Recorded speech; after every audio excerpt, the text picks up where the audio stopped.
Swifty Foundation began when we knew Michael's life was coming to an end. We knew that the cancer was going to eventually take his life from him. And so Patty and I talked and decided that we would invite Michael to start a foundation.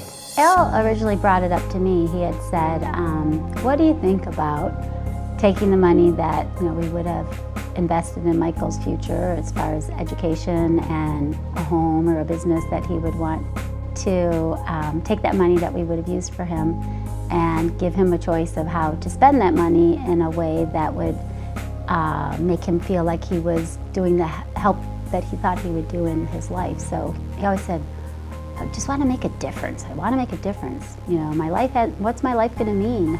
I'm going to die so young. It's not going to even matter.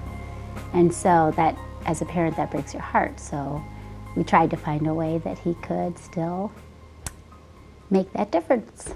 The last 3 years of Michael's life while he was living with cancer, he was very engaged in raising money to find the cure for cancer. And he got a lot of his friends involved and certainly all of his family involved in the American Cancer Society, specifically their Relay for Life, which is a wonderful event and it's a great organization. What we came to find, though, was that less than $1 of every $100 raised for the American Cancer Society actually goes to benefit kids who are living with cancer. And so that was a big wake-up call for us, and one of the reasons why the Swifty Foundation and Michael's mission to fund pediatric cancer research is just so very important. All the money that the Swifty Foundation receives, 100% of those dollars collected are dispersed to the missions around cancer research. And the reason that we're able to do that is my wife and I have chosen to cover all the administrative costs of the foundation. We got to walk through Dr. Scholar's research lab in the Van Andel Institute at the time, and it was so eye-opening to him, just so exciting to see these. It was all women too, which was pretty cool. We got to walk through and see the work that they were doing on actual tissues, of tumors like his, and see the process that it goes through to try to find, cures. So that was kind of a spark for him.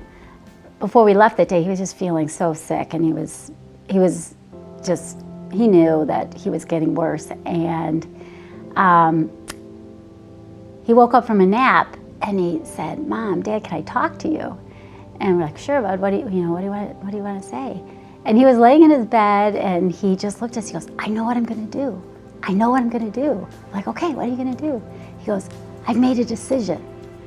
"Okay, what's your decision?" "I'm donating my body to science. That's going to be my gift. That's going to be my gift. I'm donating my body to science. And they're going to use me." And he said just like this, they're going to use me however they can use me so that they can find the cure with me. And then no one else has to go through this. And he was so excited. It was like his dream of being a scientist wasn't going to come true, but somehow he was still going to have an impact on science. And there was just like light in his eyes. Throughout his life, his mantra was, "I never want another kid to have to go through what I've gone through." And so the Swifty Foundation is going to be focused on pediatric cancer research, particularly the type of brain cancer that Michael has. Michael was being treated with drugs, some of which were 30 and 40 years old. And the reason for that is that today there's probably about 900 adult cancer drugs in the FDA pipeline, and there's literally only a handful of pediatric cancer drugs in the FDA pipeline because there's just no market for pediatric cancer drugs. If they're ultimately not going to produce enough revenue to make that research and development worthwhile, in the end, it's the kids who are really losing. So what we need is, number one, the incentive for drug companies to make pediatric cancer drugs.